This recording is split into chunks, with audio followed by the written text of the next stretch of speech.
There was a time when British Olympic medal winners became household names because there were so few of them.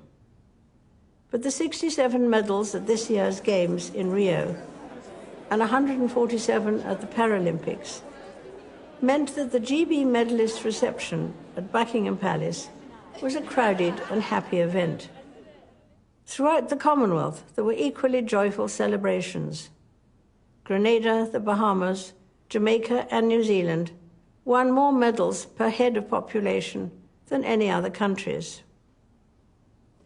Many of this year's winners spoke of being inspired by athletes of previous generations.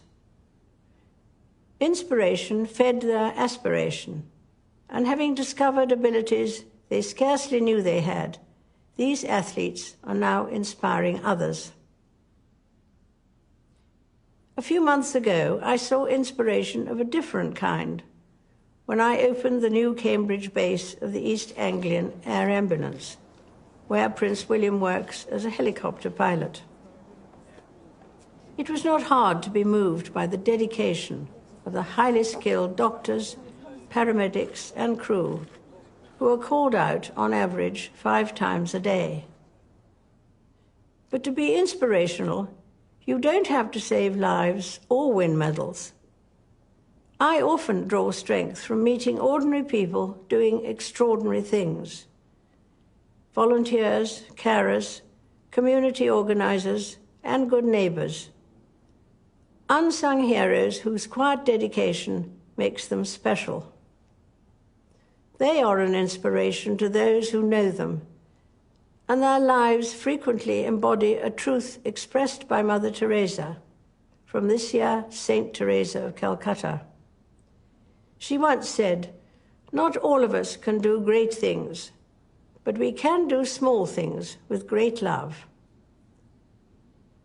This has been the experience of 2 remarkable organizations, the Duke of Edinburgh's Award and the Prince's Trust, which are 60 and 40 years old this year.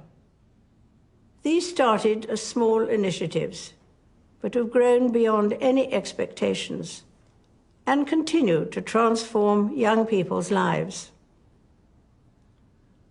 To mark my 90th birthday, volunteers and supporters of the 600 charities of which I have been patron came to a lunch in the Mall. Many of these organizations are modest in size, but inspire me with the work they do. From giving friendship and support to our veterans, the elderly or the bereaved, to championing music and dance, providing animal welfare, or protecting our fields and forests. Their selfless devotion and generosity of spirit is an example to us all. When people face a challenge, they sometimes talk about taking a deep breath to find courage or strength.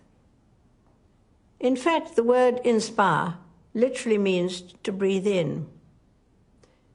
But even with the inspiration of others, it's understandable that we sometimes think the world's problems are so big that we can do little to help.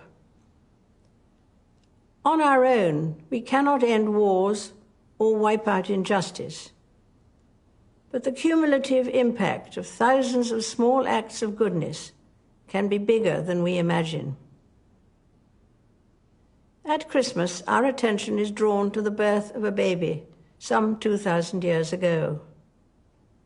It was the humblest of beginnings, and his parents, Joseph and Mary, did not think they were important. Jesus Christ lived obscurely for most of his life and never traveled far. He was maligned and rejected by many, though he had done no wrong. And yet billions of people now follow his teaching and find in him the guiding light for their lives.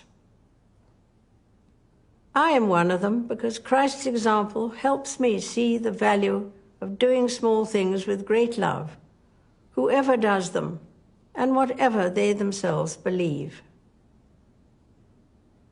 The message of Christmas reminds us that inspiration is a gift to be given as well as received, and that love begins small but always grows.